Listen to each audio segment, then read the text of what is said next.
A busy 24 hours ahead as we transition from rain to snow, the timing and how much snow to expect.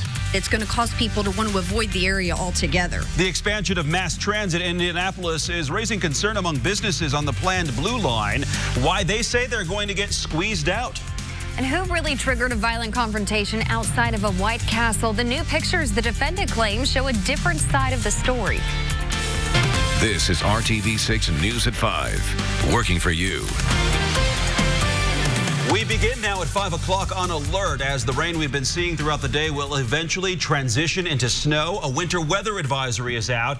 Now we're waiting to hear the timing and how much. Storm Team 6 Chief Meteorologist Kevin Gregory is tracking everything we need to know. It's hard to say that it's hard to think that we're even getting snow because we just haven't seen much of it. And in the forecast, we got a day in the 50s. So there's a lot going on. A lot going on. Let me first take you up to Grant County. This Dan Gadberry showing some video of what he was saying were tortilla-sized snowflakes. We had snow mixing with rain earlier, these snowflakes sticking together, but that's the exception at this point. We're not going to have any issues this evening. The main event starts tomorrow morning. As you sleep overnight, we'll transition from rain to snow, should be widespread, and it will be a windy, colder day tomorrow. There goes the moisture that we've had. Now, in central Indiana, still likely some drizzle or mist through the evening hours, and then eventually changing over to snow. From Terre Haute to Indy over to Newcastle North, that's where the advisory is in effect. If we see 4 to 6 inches of snow, I think it will be Monticello, Peru, Marion North. As you come to the south, then we'll cut down on snowfall potential numbers. Lafayette, Frankfort, Tipton over to Muncie, 3 to 4 inch snowfall potential. And in the metro area, 2 to 3 inches potentially before this ends tomorrow evening. Right now, temperatures comfortably above the freezing mark everywhere. 39 in Indy, 43 in Bloomington. Temperatures to the north will be in the mid-30s as we go through the evening hours. Let's break down the timeline.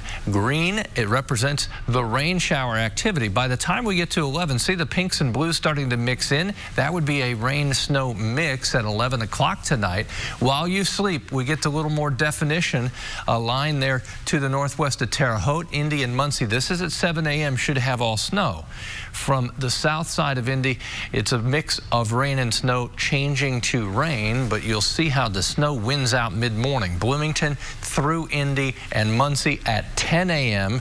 Ongoing snow. It might be a burst that limits visibility as well. Then at 1 o'clock, we've still got snow. I'll finish that timeline for you, but these are the temperatures that you wake up to. Lower 30s with light snow ongoing. Now at 5, newly obtained pictures reveal more details into a violent confrontation involving 3 southern Indiana judges outside of a White Castle restaurant downtown months ago. The judges were disciplined last year for being involved in that May 1st fight. You have seen this video from that night, but we have also obtained a new court filing that blames 2 of the judges for instigating the attack against Brandon Kaiser, and new pictures. Call 6 Investigates' Kara Kenny joins us now with today's developments. Kara. Brandon Kaiser claims he was attacked by 2 of the 3 judges. New court documents say Kaiser is blaming self-defense for shooting 2 of them. As part of that filing, we obtained these photographs from the scene. They are screenshots from surveillance video. This first picture appears to show Brandon Kaiser and his nephew holding the White Castle door. Clark County Judge Andrew Adams is wearing a red shirt. Clark County Judge Bradley Jacobs is in the vest. The judges were attending a judicial conference. This next picture allegedly shows Judge Jacobs body slamming Brandon Kaiser. Another picture appears to show Judge Jacobs on top of Kaiser, allegedly kicking Kaiser in the head. And yet another picture shows Crawford County Judge Sabrina Bell attempting to pull Judge Jacobs off of Kaiser. The filing points out that Judge Bell did attempt to get Jacobs off of Kaiser. And this final picture is Brandon Kaiser's face, supposedly after this altercation. In the latest court filing, Kaiser says that Clark County Judges Andrew Adams and Bradley Jacobs choked and beat him while he was trying to enter the White Castle on May 1st. Judge Adams and Jacobs were shot and seriously injured. Kaiser is hoping his self self-defense claim will reduce the 14 criminal counts against him, ranging from battery by means of a deadly weapon to carrying a handgun without a license. His trial is set for March 16th in Indianapolis. All of the judges have returned to the bench. Judges Adams and Jacobs are up for re-election this year. Kaiser's lawyer has no comment. Back to you. Kara, thank you for that update. And the teen accused of killing two siblings last year is now expected to plead guilty in the case. 16-year-old Demetrius Sanders was scheduled to be in court today, but a change of plea hearing in his case is now scheduled for March 11th. Sanders was charged as an adult with killing 15-year-old Ashlyn Nelson and her brother, 16-year-old Nicholas Nelson, on August 23rd at the Post Book Apartments near East 42nd Street and Post Road. Court documents show Sanders told detectives the shooting was an accident. For the second day in a row, fears over the spread of the coronavirus send stocks plunging. Take a look at this. A nearly 880-point drop today. Combined with yesterday's plummet, the Dow has dropped nearly 2,000 points in just 2 days. Investors fear the outbreak will put the brakes on the global economy. ABC's Alex Perchet reports there are growing questions over how U.S. leaders plan to fight the spread of the disease. From Italy to South Korea to the Middle East, new cases of coronavirus popping up every day, making this a global pandemic. In Iran, the head of the country's counter-coronavirus task force tested positive for the virus himself. The immediate risk to the general American public remains low. But as we have warned, that has the potential to change quickly. President Trump petitioning Congress for $2.5 billion for vaccine development, treatment, and protective equipment. Some lawmakers saying it's not enough. The Trump administration has been caught flat-footed. The administration has no plan to deal with the coronavirus. No plan. And seemingly no urgency to develop one. The president firing back on Twitter, writing Schumer is complaining for publicity purposes only. Today, senators met behind closed doors with top health officials. Health Secretary Alex Azar says the country will need about 300 million respirators. Right now, it only has some 30 million. Is that request enough? Well, we'll see if it's enough. It's $2.5 billion. If it's not enough, we'll appropriate more. I am very concerned that we are not prepared for this or for anything like it in the future. There have been 57 confirmed cases in the U.S., prompting the CDC to issue its highest travel warning, saying Americans should avoid all non-essential travel to mainland China and South Korea. Now, the International Olympic Committee says it could cancel the Summer Games in Tokyo because of coronavirus. It'll decide over the next 3 months. Alex Perchet, ABC News, Washington. Work won't start on the Indigo Blue Line for another 2 years, but business owners are already cringing at the thought of the chaos they say the change will bring. RTV6's Troy Washington is working for you to explain what Indigo says they have learned since rolling out the Red Line. As a business owner, I'm deeply concerned. Even though construction isn't starting soon, this third-generation small business owner can't shake the feeling that the Blue Line might shorten the line outside her business door. People may not come to us. They may be likely to go somewhere else where it's more convenient to access those places. Rachel Hawkins isn't the only business owner sharing her thoughts on the changes the Blue Line would bring. Just driving along U.S. Highway 40, it's clear there's concern over congestion. It's going to cause people to want to avoid the area altogether. That's going to destroy businesses. RTV6 talked with Indigo about the worry. Indigo has conducted traffic impact studies as well as looking at safety studies of the Blue Line corridor to assess the impacts and the safety improvements that the Blue Line project is going to bring to the corridor. Dedicated lanes have the potential to mitigate some of the types of crashes that are commonly occurring in that area. They see their plan as an improvement to the area. The Route 8 that currently serves West Washington Street is one of our highest ridership routes.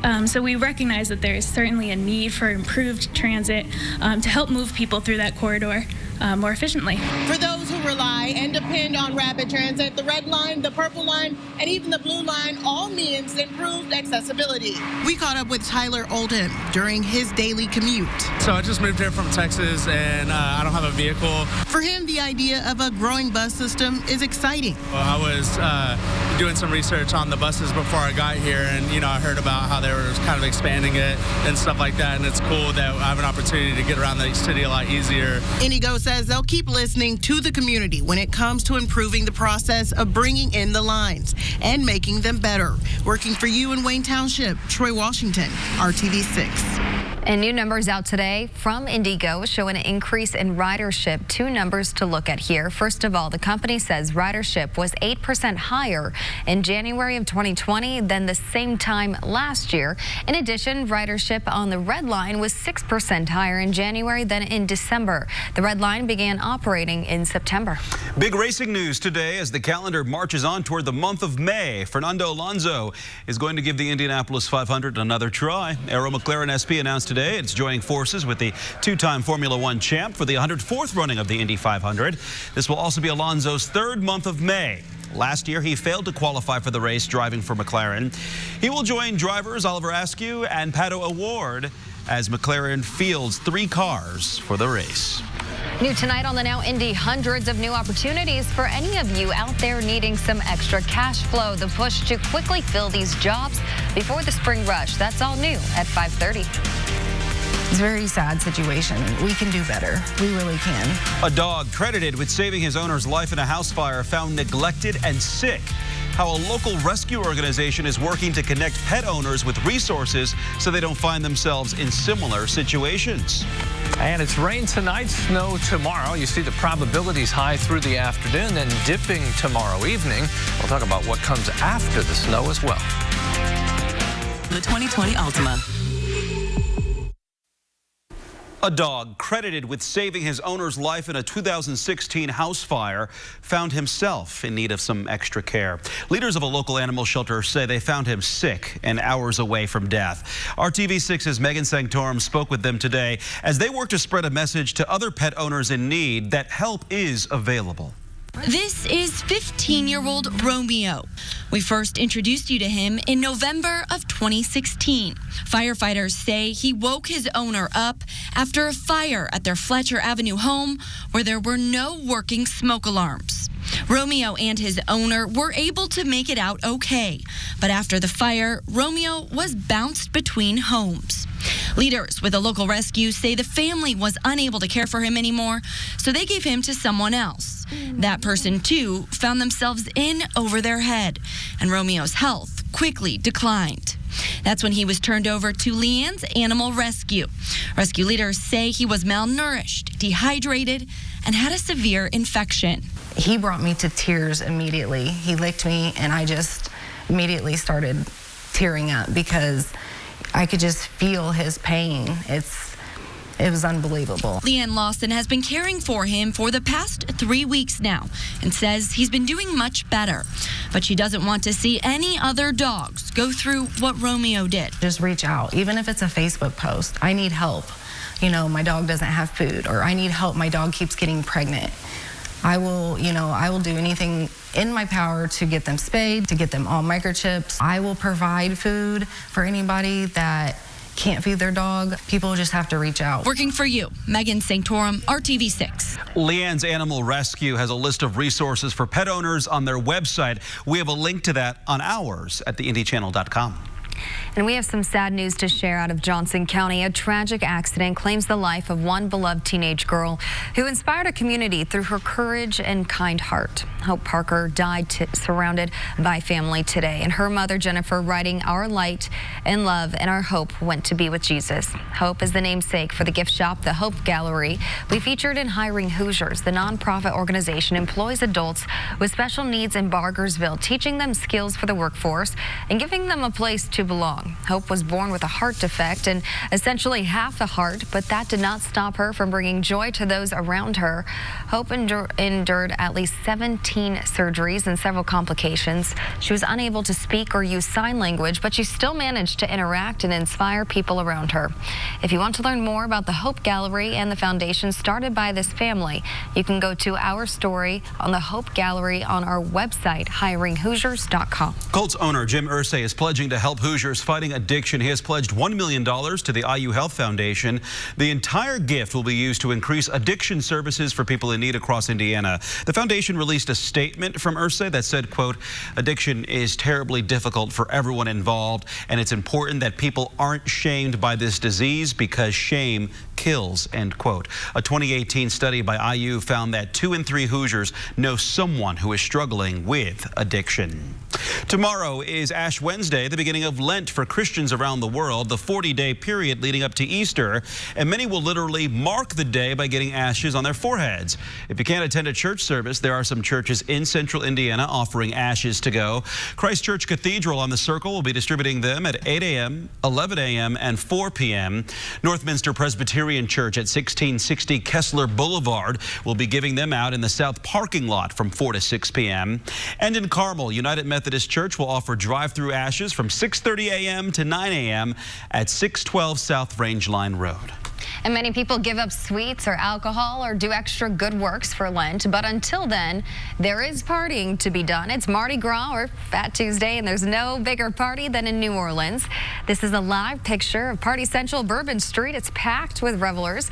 People will be celebrating throughout the evening, and we have our own little party going on here today. We're celebrating, too, the birthday boy here today. Happy birthday. Thank you. I've celebrated a few while being here at Channel 6. That's right. So I've celebrated 31 birthdays. That doesn't tell you how many. Where we are today. We have that secret. Here's my nonverbal age.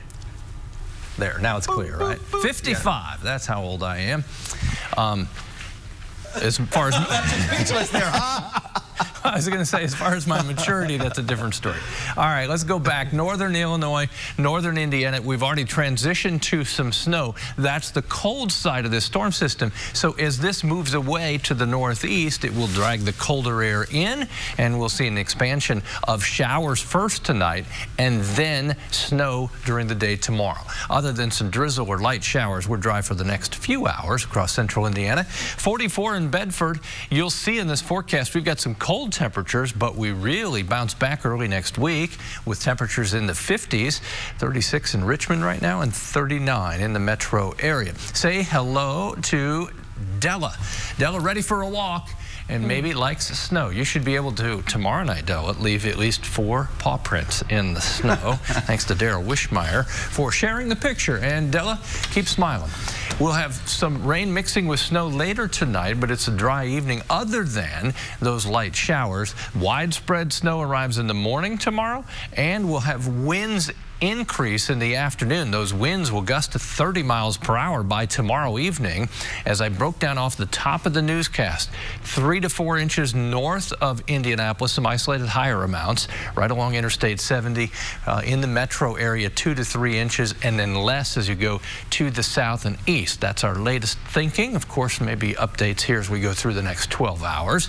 You wake up in the morning, Terre Haute to, say, Carmel, Fishers, and Muncie Northwest. Ongoing snow at 7 a.m. A rain-snow mix southeast of Indiana, or southeast of Indianapolis. By 9 a.m., you see the expansion of the darker blues, that transition to all snow. Notice it doesn't get too carried away to the south as the snow line gets down to Bloomington, Greensburg, Richmond. Then at 4 o'clock, we're already starting to see this taper off in the western portion of the state. And by 7, we'll put the bulk of this in the rearview mirror.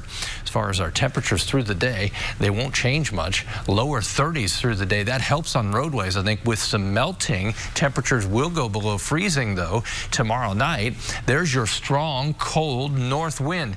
That whipping around with the falling snow will reduce visibility at times tomorrow. We'll need to be aware of that. Thursday, dry. Temperatures hovering around 30 degrees. We'll spend most of our day just trying to make it there. As you look at Friday, mixture of clouds and sunshine, temperature of 33. And into the weekend, temperatures really respond to a change in wind direction on Sunday. We're dry, 45 degrees, but we've got more than that. Temperatures as we get to Monday and Tuesday into the 50s. We'll peak with rain likely and 56 degrees next Tuesday. So our brush with winter here in the next 24 hours. Gotta endure it. Be erased by next week. All right. Thanks, birthday boy. Appreciate it. Hey, mark your calendar for this one. Legendary artists Carlos Santana and Earth, Wind & Fire are headed to Indiana. This tour is the first time these two powerhouses will share a stage in the U.S. They're coming to the Ruoff Music Center in Noblesville on Friday, July 10th. Tickets go on sale Friday at 10 a.m. And they say leprechauns will lead you to the pot of gold at the end of the rainbow. And with St. Patrick's Day around the corner, one fast food joint is really showing you the gold in one of its frozen treats. Next. Oh, Keller & Keller. Right now. St. Patrick's Day is only a few weeks away. And true to form, McDonald's will once again be offering its Shamrock Shake starting this month. And to celebrate the 50th anniversary of the Shamrock Shake, the Golden Arches is really upping its game in a golden way. The company put up for auction on eBay today a golden Shamrock Shake cup. There are 50 green emeralds and 50 white diamonds encrusted in an 18-karat gold cold cup. Bidding started at $1. But look at this. As you can see here now live on the auction site, bids have already topped $25,000, and this is only day one. The auction lasts 10 days. McDonald's says the cup is valued at $90,000. Proceeds from the winning bid will go to Ronald McDonald House Charities. And you can drink out of that. You'd feel pretty special drinking out of that. You better. All new at 6 p.m. here on RTV6, a resource that could help thousands of pregnant women in Indiana. What the state says could help create healthier moms and babies. It's something you may want to consider. And new in our next half hour on the Now Indy, stepping into school with a pep in their step thanks to a big donation to boost their confidence. The gift hundreds of kids headed home with today.